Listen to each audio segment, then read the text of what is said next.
Surat diamond hospital દ્વારા bond વિતરણ કાર્યક્રમ યોજાયો હતો, જેમાં એક દીકરી બાદ બીજી દીકરીનો જન્મ થાય તેવી દીકરીઓને 1 લાખના બોન્ડ વિતરણ કરવામાં આવ્યા હતા. જે સંદર્ભે 4 થી વધુ દીકરીઓને બોન્ડ વિતરણ કરાયા હતા, જેમાં કેન્દ્રીય મંત્રી મનસુખ માંડવિયા ઉપસ્થિત રહ્યા હતા.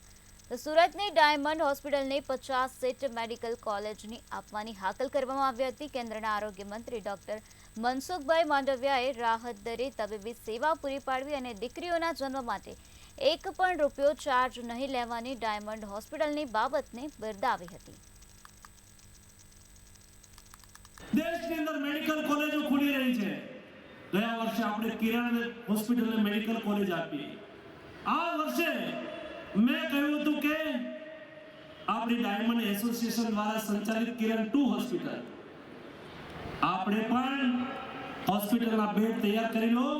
તમારી પાસે 200 બેડ હશે તો પણ હું 50 સીટ MBBS ની મેડિકલ કોલેજના રૂપમાં આપણા સંસ્થાને આપીશ.